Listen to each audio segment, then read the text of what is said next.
읽으면 남습니다. 내비 책방. 안녕하세요. 내비 책방입니다. 오늘 소개해드릴 책은 전쟁터의 요리사들입니다. 후카미도리 노아키 장편소설. 권영주 옮김. 출판사 아르테입니다. 제가 저자분의 이름을 제대로 읽었나 모르겠네요. 후카미도리 노아키. 맞네요. 글자가 간혹 안 보일 때가 있습니다. 자, 오늘 책은 소설이에요. 저자분은 일본 분이신 것 같은데 이 소설의 배경은 세계 2차 대전입니다. 네, 세계 2차 대전인데 미국의 어떤 마을이 배경인 것 같아요. 정확하게 말씀드리면 미국의 어떤 마을에 살던 한 소년? 어떤 남자의 이야기입니다. 저도 책을 보면서 좀 재미있고 싶어서 다 읽지 않고 대략적으로 이제 분량 정도 체크하고 그렇게만 확인을 한 다음에 책을 읽거든요. 그래서 오늘은 소설인데 1인칭 시점인 것 같아요. 그래서 개인의 어떤 독백 느낌으로 좀 읽어야 될 것 같고 중간중간에 다른 주요 인물들의 대사가 좀 나오는데 최선을 다해서 한번 읽어보겠습니다.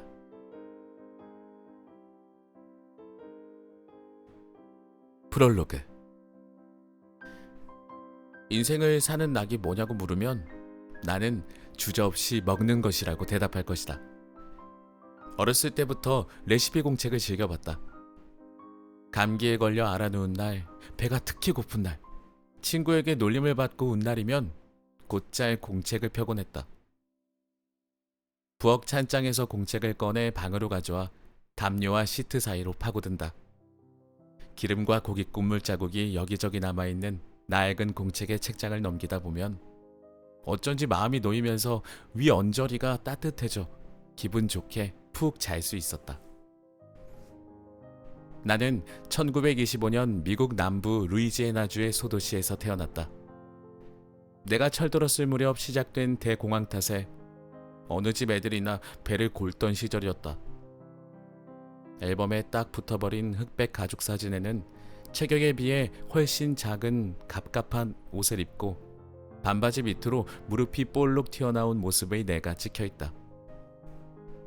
자다가 눌려 이리저리 뻗치고 헝클어진 머리는 머리니 때문에 늘 가려웠다. 공부를 좋아하지 않아서 꽤 나이 먹도록 글도 못 읽었지만 집에 있는 레시피 공책은 그림과 도해가 대부분이었던 터라 보기만 해도 대강 이해할 수 있었다. 이 재료는 어떤 냄새가 날까? 완성된 요리는 어떤 맛일까? 상상하는 게 즐거움이었다. 집에 있는 레시피 공책은 대부분 함께 사는 친할머니가 손수 쓴 것이다. 키가 훌쩍 큰 할머니는 늘 허리를 굽히고 요리를 하는 탓에 견갑골 언저리가 비틀려 있었다. 정맥이 튀어나온 손에서는 양파와 짖지은 마늘, 로즈메리 냄새가 났다. 목덜미 위로 틀어올린 머리는 옅은 상아색이었고 주름투성이 얼굴에 화장을 하는 일은 거의 없이 가끔 손님이 온 날 파우더를 바르는 정도로 대체로 부엌에서 늘 뭔가를 요리하고 있었다. 시간이 날 때면 할머니는 현관앞 포치에 놓은 흔들 의자에 앉아 의자를 흔들흔들 하면서 아이스티를 한 손에 들고 느긋하게 바깥을 바라봤다. 포장된 도로를 동그스름하게 생긴 포드차가 달려가고 푸른 숲풀은 습기를 머금었고 옆집 2층에서 재즈가 들려왔다. 트럼펫과 드럼의 신나는 음색에 손가락으로 박자를 맞추는 할머니를 현관 그물문 너머로 관찰하고 있노라면 할머니는 언제나 내 시선을 알아차리고 고개를 돌려 이렇게 말했다. 티모시, 내일은 뭐 먹을까? 할머니는 다른 가족들과 달리 나를 팀이라고 부르지 않는다. 어머니의 말에 따르면 할머니가 19세기 후반 영국에서 태어났기 때문이라고 한다. 영국 상류계급에서는 약칭을 쓰지 않는다나. 하지만 할머니는 노동자 계급 출신이니 어머니의 가설이 맞는지 아닌지는 알 수 없다. 한 신사의 저택에서 주방 하녀로 일하며 요리사를 보고 따라해서 솜씨를 갈고 닦았다는 할머니의 요리 실력은 19살 나이에 할아버지를 만나 신천지 미국으로 이주한 뒤 반찬 만들기의 명인으로서 발휘되었다. 할아버지가 개업한 우리 집 가게 콜의 친절한 잡화점에서 가장 인기 있는 상품은 구두끈도 민트 사탕도 허쉬 초콜릿바도 아니고 가게 앞 외건에서 무게를 달아 파는 할머니의 수제 반찬이었다. 집에서 만든 마요네즈와 새콤달콤한 피클을 사용한 데빌드 에그, 프라이드 애플과 스콘과 요크셔 푸딩, 냉육과 민물고기 프라이. 반찬을 수북이 쌓은 외건은 동네 주민뿐 아니라 번쩍번쩍 광나는 자가용을 탄 여행자의 눈길까지 사로잡았다. 덕분에 우리 콜의 친절한 잡화점은 당시 세력을 확장해 가던 체인점에도 지지 않고 살아남을 수 있었다. 할머니가 영국의 옛날식 요리와 미국 남부의 가정 요리, 그 밖의 갖은 창작 요리의 레시피를 기록한 공책은 10몇 권에 이르렀다. 하지만 대공황으로 가난한 시대가 찾아들자 가게를 일단 접을 수밖에 없게 됐다. 누구나가, 심지어 유복했던 사업가조차도 쓰레기통을 뒤지는 게 당연한 일과가 됐다. 살 집을 잃은 사람들이 고장난 차에서 생활하고 직업 소개서 앞에 줄이 길게 늘어섰다. 해고당한 흑인 하인들이 북부의 촌락을 향해 걸어가는 모습도 여러 번 봤다. 가게 문을 닫으면서 가업을 잃은 아버지는 작업 소개서에서 몇 날 몇 주를 기다린 끝에 겨우 자동차 부품 공장에 일자리를 얻었다. 어머니는 근처 목장에서 젖짜기를, 3살 위인 누나 신시아는 여물주기를 거들었으며 당시 6살이던 나는 신문 배달을 했다. 조그만 땅콩 버터 샌드위치를 주머니에 쑤셔넣고 인쇄소에서 갓 나온 잉크 냄새 나는 신문을 옆구리에 끼고 이 집 저 집 돌며 몇 마일을 걸어서 한 달에 $5를 받았다. 할머니는 아직 어린 여동생 케이티를 어르면서 배급받은 야채로 매일 식사를 마련했다. 한편 할아버지는 노인들 모임에 나가는 일이 잦아졌다. 어느 여름날, 거센 폭풍우가 몰아치는 오후, 할아버지는 할머니가 말리는 것도 무시하고 쏟아지는 빗속으로 뛰쳐나가 주지사의 후원회에 갔다. 우리가 저녁을 먹는데 할아버지가 얼굴이 시뻘개져 돌아와 우리 주는 곧 경기가 회복될 거야. 라며 흥분해서 말했다. 하지만 우리는 하루 종일 일해서 피곤했거니와 지금은 눈앞의 음식을 먹는데 집중하고 싶었다. 기대와 다르게 식탁이 조용하자 할아버지는 분을 못 이기고 후추단지를 엎었다. 정치 같은 건 집어치우고 음식을 소중히 여겨요. 라며 나무라는 할머니에게 할아버지는 할 줄 아는 게 요리밖에 없는 주제에 어디서 말대답이야. 라며 거칠게 욕했다. 그러다 도중에 혀가 꼬이는 것 같더니 의자에서 굴러 떨어졌다. 폐렴에 걸려 열이 펄펄 끓었던 것이다. 그리고 간병한 보람도 없이 채 사흘을 못 넘기고 세상을 떠났다. 그로부터 얼마 안 돼서 1933년 프랭클린 루즈벨트가 대통령으로 취임한 뒤로 경기가 서서히 나아지기 시작해 붉은 살코기가 식탁에 오를 때도 많아졌다. 아버지가 분발해서 가게를 다시 열어 우리 남매가 콜의 친절한 잡화점 간판을 새로 만들었다. 할머니는 음식을 잔뜩 만들어 외건에 진열했다. 그러고는 좋아하는 베니 굿맨의 레코드에 바늘을 얹고 흔들 의자에 앉아 손님이 오기를 기다렸다. 클라리넷과 드럼의 경쾌한 스윙이 흐르자 반찬을 찾는 손님들이 돌아왔다. 하지만 유럽을 비롯한 다른 나라에서는 혼란이 계속되고 있었다. 대공황 탓에 실업자가 폭발적으로 증가했고 세계는 점점 뒤숭숭해졌다.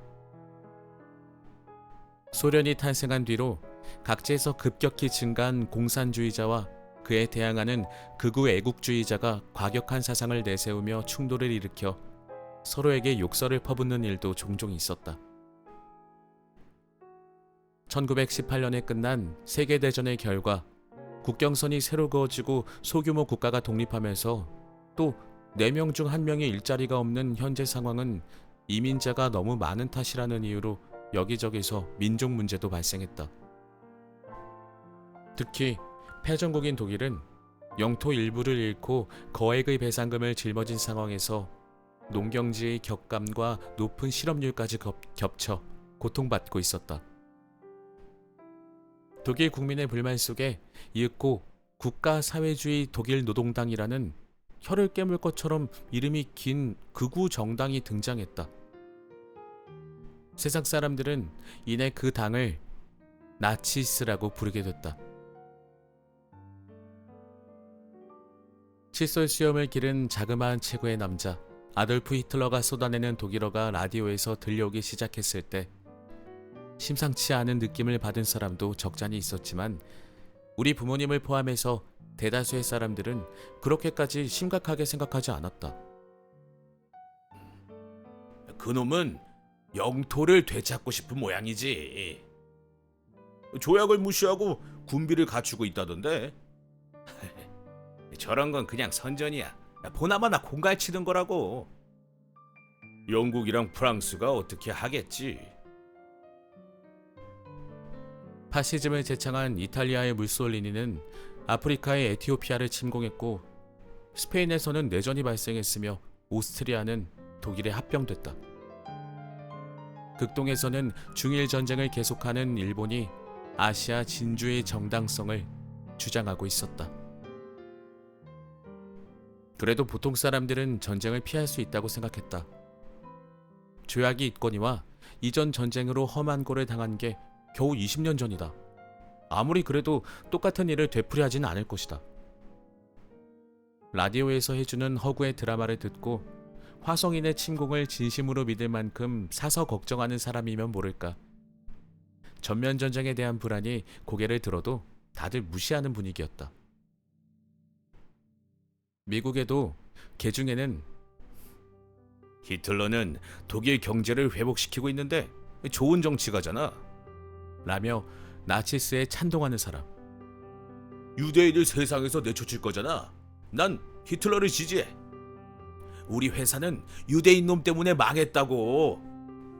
라고 큰 소리로 주장하는 사람이 있었다. 하지만 이따금 논쟁이 벌어져도 뭐 미국하고는 상관없지 라며 누가 어깨를 으쓱하면 그것으로 끝이었다.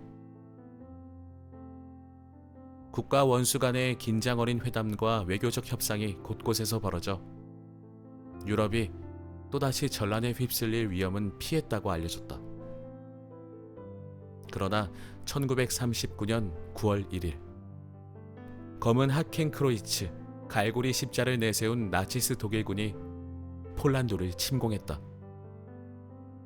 영국과 프랑스를 중심으로 한 연합군이 즉각 독일에 선전포고를 했으나 독일군의 맹공 앞에 프랑스가 항복해 나치스 지배하에 괴뢰 정권이 수립되었다. 여기에 호응하듯 이탈리아와 일본이 독일과 동맹을 맺어 두 번째 세계대전의 구도가 완성됐다. 전쟁이 시작되고 보니 추축국의 무렵이 연합국을 압도했다. 영국은 격심한 공중폭격을 받았고 유럽 대부분의 나라가 눈 깜짝할 새에 침략을 받았다. 그리고 1941년 12월 일본군이 하와이 진주만에 정박 중이던 미국 전함을 폭격했다. 그날 나는 동네 친구와 함께 바에서 핀볼을 하며 놀고 있었다. 라디오에서 아나운서가 진지한 목소리로 뭐라 말했지만 우리는 게임에 열중하느라 듣지 않았다. 코카콜라를 한 모금 마셨을 때 카운터 뒤에 있던 주인이 갑자기 라디오를 끄며 일어섰다.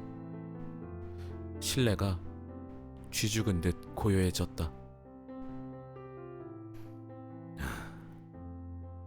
미국이 참전한다는데. 새해가 밝아 1942년. 지원병을 모집하는 고지가 나붙었을 때 나는 17살 생일을 눈앞에 두고 있었다. 모병 포스터는 시청 게시판뿐 아니라 거리 곳곳에 나붙었고 상점이며 바의 벽에서도 성조기 모자를 쓰고 흰머리가 뻗친 엉클 쌤이 이쪽을 향해 검지를 들이대고 있었다. 물론 우리 콜의 친절한 잡화점의 벽에서도. 젊은 남자들은 포스터 앞에 몰려들었다. 함께 어울리는 친구들과 나지막히 의논하는 사람, 서로 쿡쿡 지르는 사람, 진지한 눈빛으로 포스터를 응시하는 사람 등등. 하지만 분위기는 공통됐다. 드디어 그때가 오고 말았다는 감출 길 없는 공포였다.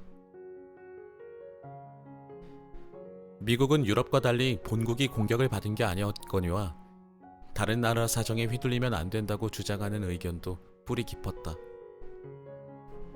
뉴스를 듣고 또 애들 놀이가 독일군이며 일본군을 쳐부수는 전쟁놀이로 바뀐 것이라든지 원자재 부족 탓에 가게에 진열된 상품이 바뀐 것을 보고 바깥 세상이 매우 심각한 상황인 듯하다고 느끼긴 하지만 현실감은 없었다. 하지만 전황이 격화되면 직업군인과 지원병만으로는 부족해져 자신의 의사와 상관없이 징집될지도 모른다. 게다가 추축국, 특히 강대한 공업국인 독일의 군대는 꽤나 벅찬 상대라고 한다. 독일은 본래 공업이 발달한 나라인데다가 최신의 전차와 총기, 우수한 장병들, 히틀러 총통에 대한 충성심과 결속력까지 갖추었다. 다른 민족을 예속시키고 게르만 민족이 지배하는 대제국을 건설하려는 나치스는 기독교를 업신여기며 고요한 밤 거룩한 밤을 부를 때 아기 예수의 이름조차 히틀러로 바꾼다고 했다. 나는 가족이 모두 잠든 한밤중에 몰래 방에서 빠져나와 거실에 라디오를 켰다. 자진해서 뉴스의 채널을 맞춘 것은 태어나 처음이었다. 아나운서가 낮고 조용한 목소리로 중립국 세 나라를 제외한 동서유럽이 이제 추축국 세력하에 있다고 말했다. 색소폰과 클라리넷의 간주에 이어 미군은 용감한 젊은이를 모집합니다. 자유와 정의를 위해 싸웁시다. 군은 의식주와 급여, 보너스를 보장합니다. 라는 광고가 흘러나왔다. 나는 스위치를 껐다. 양말을 신지 않은 탓에 발가락이 몹시 찼다. 애국심이 없는 것은 아니었다.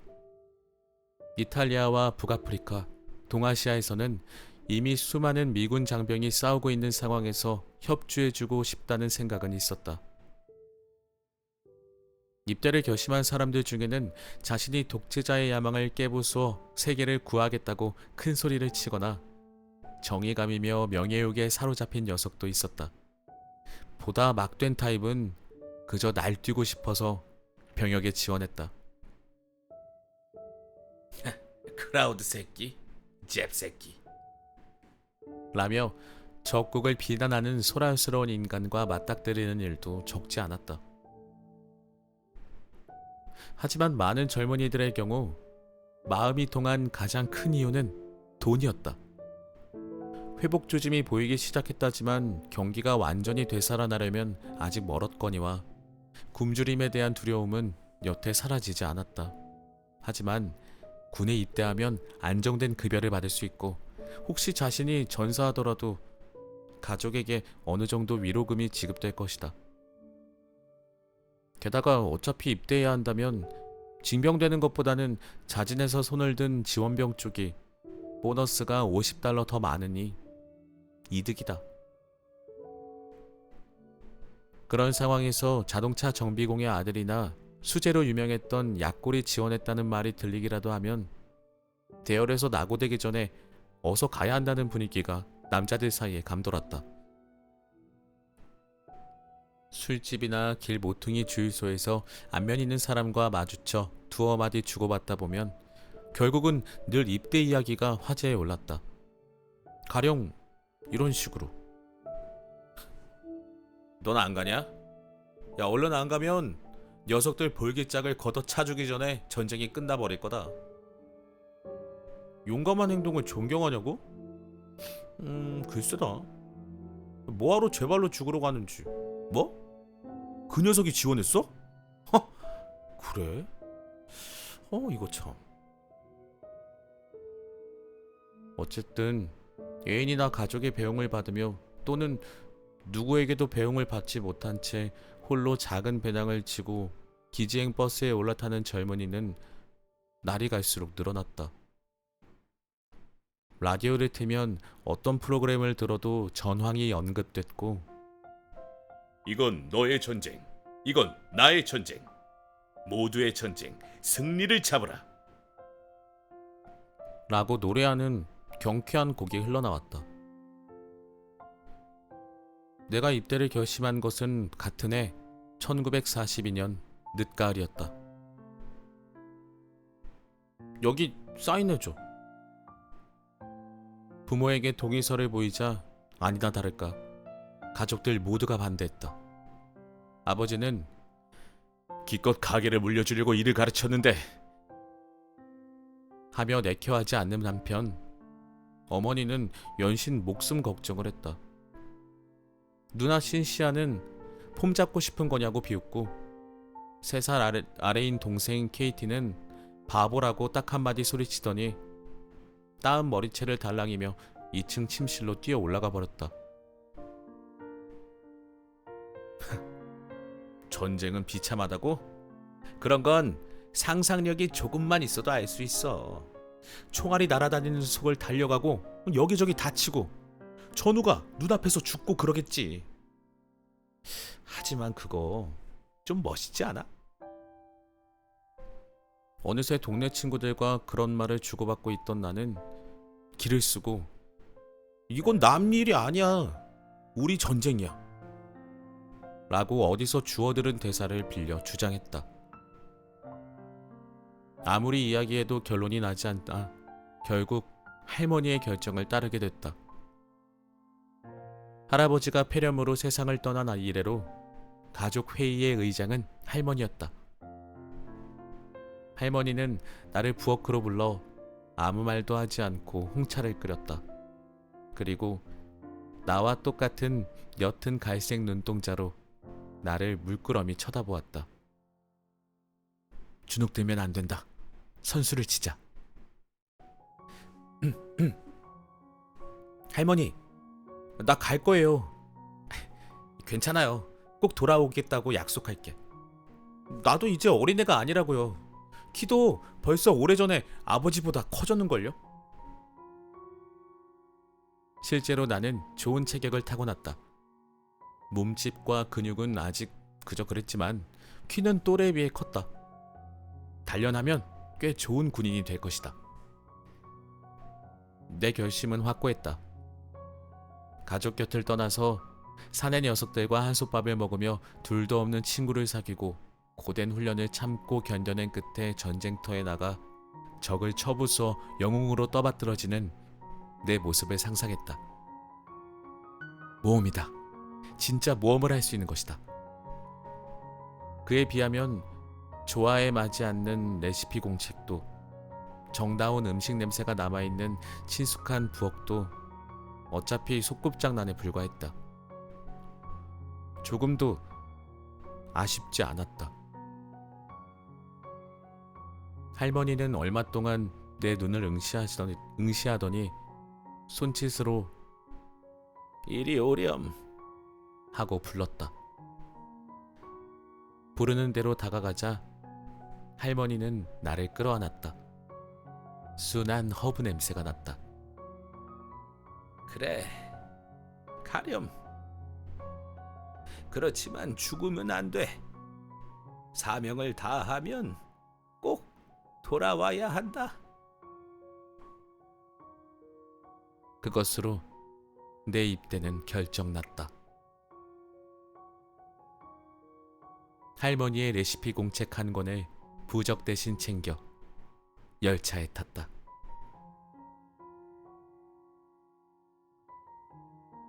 곧바로 전쟁터로 가게 될 줄 알았더니만 그렇지는 않았다. 배치를 받은 조지아주 토코아 기지에서 나는 공수 소총병으로 훈련을 받기 시작했다.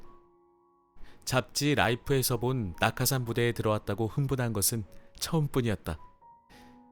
매일 계속되는 혹독한 훈련을 못 이기고 탈락하는 사람도 적지 않았다. 장애물 훈련에 스쿼트, 몇 마일을 뛰어 커레이 산까지 달려갔다 오고 밤중에 자다 일어나 행군을 했다. 아침부터 밤까지 고된 체력 단련과 사격 연습, 무기를 맨 상태에서 포복 전진, 총검 돌격, 격투 연습을 했다. 학과 수업은 또 다른 의미에서 고문으로 쏟아지는 잠과 싸우며 책상 앞에 앉아 있어야 했다. 지도를 읽는 법부터 시작된 전쟁 학문은 수신호만으로 연대를 이룰 수 있을 때까지 훈련을 거듭했다. 팬티와 양말, 세숫대야조차도 지급되는 군용품을 썼다. 야전복의 칙칙한 올리브색과 황록색에 금세 질려 산뜻한 색의 바지와 풀을 빳빳이 먹인 흰 셔츠가 그리워졌다. 아침에 일어나면 밤이 영원히 오지 않을 것처럼 느껴지는데 하루가 눈 깜짝할 새 끝나고 일주일, 한 달, 반년이 쏜살같이 지나갔다. 언제쯤 전쟁터에 나갈 수 있는 거냐고 동료들과 투덜거리는 일도 잦았다. 가끔 휴가가 나올 때면 기지의 도넛 스탠드에 들러 기름기 많은 도넛과 커피를 입 안에서 혼합하며 라디오에서 나오는 음악을 들었다. 특히 할머니가 좋아했던 베니 굿맨의 클라리넷 연주를 들으면 고향의 습한 자연이 눈앞에 떠오르면서 가족이 생각나곤 했다. 그러던 어느 날 조리병을 증원한다며 희망자를 모집하는 벽보가 기지 내 게시판에 나붙었다. 나는 문득 멈춰섰다. 실은 군대 생활이 내가 생각했던 것과 달랐다. 나는 아무래도 군인이 적성이 아닌 것 같았다. 사격도 잘하지 못했고 달리기도 평균보다 느렸다. 동료들과 이야기하다가 덩치만 큰 어린애라고 웃음을 사 키드라는 별명이 붙은 형편이었다. 그런 나도 어쩌면 조리병은 가능할지 모른다는 생각이 들었다. 어쨌거나 나는 할머니 손자고 레시피를 자장가 삼아 자랐으니까. 하지만 결심이 좀처럼 서지 않았다. 자타가 인정하는 먹보이니 가족과 이웃 사람들은 분명히 입을 모아 꼭 조리병이 되라고 권할 것이다. 그렇지만 군대 내에서 조리병이 받는 평가를 알고 나니 솔선해서 되고 싶지는 않아졌다. 기지에서 주는 음식은 대체로 맛이 없었거니와 양도 일정하지 않았다. 주방에서 하는 일은 번거롭기만 하고 귀찮아서 실제로 감자 깎기나 설거지는 군기를 위반했거나 성적이 불량한 사람들에게 벌로 시켰다. 자연히 조리병은 일반 병에게 무시당하고 미움을 받았다. 조리병뿐 아니라 후방 지원 임무를 수행하는 특기병은 모두 비슷한 취급을 당했다. 그들은 나고자라는 시선을 받았다. 말이 그렇지. 여기 있는 녀석들은 다들 아직 실전 경험이 없으니 우열을 가려봤자 학교 성적 정도다. 그런데도 국자를 들고 흰 앞치마를 두른 조리병이 특기병이란 이유 하나만으로 계급이 하사와 동급으로 오르고 급여도 조금 더 많이 받는다면 화내고 싶어질 만도 하다. 훈련으로 인한 피로와 상관에 대한 불만이 쌓인 젊은 사내들에게 조리병의 존재는 울분을 풀어줄 안성맞춤의 대상이었을 것이다. 엄마 흉내내러 군대 왔냐? 이 밥대기야? 조소를 들을 때마다 가슴이 뜨끔했다. 그러나 나는 할머니가 생각나 업신여김을 당하는 조리병들을 동정하면서도 다른 사람들과 어울려 같이 험담을 했다. 놀림을 받을까봐 두려웠던 것이다. 이러지도 저러지도 못한 채 망설이던 때 한 특기병을 만났다. 나이는 나와 같이 18살쯤 됐고 희고 야윈 얼굴에 동그란 안경을 꼈으며 좀처럼 웃지 않았다. 군수과 연구실에서 우리 쥐중대로 배치된 조리병이라고 했다. 이름은 에드워드 그린버그. 키는 대략 평균이지만 나보다는 작고 군인치고는 말랐다. 검은 머리에 검은 눈, 눈썹은 시원스럽게 곡선을 그리며 위로 치켜 올라갔고 이마는 네모나고 반듯했다. 뾰족한 턱과 얇은 입술은 대체로 꽉 쥐어져 있어 느슨하게 풀어진 모습을 본 적이 거의 없었다. 하도 철가면 같은 얼굴이라 화가 났나 했는데 원래 감정이 겉으로 잘 드러나지 않는 타입인 모양이었다. 처음에 동료들은 그를 얕잡아봤다. 안경을 낀 데다 언제나 군복에서 음식 냄새가 났기 때문이다. 하지만 그가 온 뒤로 식사와 전투 식량의 과부족이 없어지고 먹고 싶은 음식의 신청이 받아들여지면서 조금씩 험담이 사라졌다. 나도 린드버그를 존경하기 시작했다. 늦잠 잔 벌로 주방 보조인 KP, 키친 폴리스를 하게 된 어느 날 산더미처럼 쌓인 감자에 넌더리를 내며 감자를 깎고 있으려니 그가 도와주었다. 그는 자기 할 일은 끝났다며 솜씨 좋게 껍질을 벗겼다. 다른 조리병들 중에는 귀찮은 잡일을 죄다 남에게 시켜놓고 뻔뻔하게 쉬는 녀석도 있었다. 자기들을 무시하는 일반 병에게 쌓인 울분을 그렇게 풀었는지도 모른다. 그러나 그는 그런 행동을 하지 않았다. 며칠 뒤 에드워드 그린버그가 내게 말을 걸었다. 먹는 거 좋아해? 음식을 먹는 모습을 보고 그렇게 느낀 모양이다. 질문의 의도는 알 수 없었지만 나는 솔직하게 인정했다. 레시피를 보는 것도 먹는 것도 아주 좋아한다고. 그러자 그는 평소답지 않게 입가에 웃음을 머금었다. 조리병 안 하겠어? 난 맛을 내는데 관심이 없어서 말이지. 레시피대로 만들면 어느 정도는 할 수 있다만 응용이 안 되는군. 너처럼 먹성 좋은 녀석이 있어주면 도움이 되겠는데. 유능한 사람이 부탁하는데 싫은 기분이 들리 없었다. 그날 밤 막사 간이 침대에서 할머니에게 편지를 썼다. 나도 조리병이 될까 생각 중이라고. 며칠 뒤 배달된 이 답장은 매우 명쾌했다. 네가 생각하는 것보다 훨씬 어려운 일이란다. 하지만 보람은 있거든. 요리도 싸움의 중요한 요소야. 나도 젊었을 때 그런 기분으로 식사를 만든 적이 있어. 사진 한 장이 동봉되어 있었다. 머릿수건을 쓴 여자들이 벽돌담 앞에서 커다란 냄비를 잔뜩 놓고 서서 모여드는 사람에게 식사를 주는 장면이었다. 맨 앞 급식대에 30살쯤 되어 보이는 할머니가 있었다. 사진 뒤에 1917년 3월 센트럴파크 난민지원 캠프에서 라고 쓰여 있었다.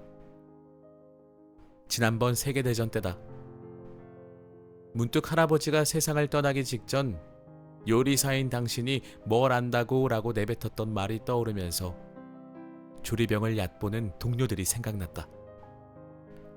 나는 결심했다. 그리고 군수학교가 있는 버지니아주 포트리에서 2개월간 훈련을 받은 뒤 2병에서 5등 특기병으로 진급했다. 급여는 약간 올랐지만 부대 내에서의 위치는 변화가 없어 여전히 키드라고 불렸다. 우리가 맡은 임무는 대원에게 전투 식량을 나눠주고 재료와 시간과 장소의 여유가 있을 때 요리를 하고 식중독이 발생하지 않도록 위생 지도를 하면서 동료들의 위장을 관리하는 것이다.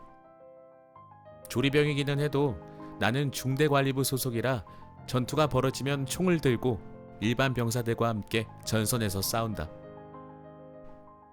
마음이 맞는 동료들도 생겼다. 푸에르토리코계로 키는 작지만 체격은 딱 벌어진 명량한 성격의 디에고 오르테가, 그리고 에드워드 그린버그. 나는 특히 에드와 친해졌다. 에드는 머리 회전이 빠른 데다 언제나 공평하고 의지가 됐으며 나를 키드라고 부르지 않고 팀이라 불러주었다. 그리고 입대한 뒤 합계 2년에 이르는 훈련을 거쳐 1944년 초여름 D-Day, 우리의 첫 출정이 정해졌다. 미 육군 제101 공수사단 제506 낙하산 보병연대 제3대대 G중대 관리부 소속 조리병 티모시 콜 5등 특기병.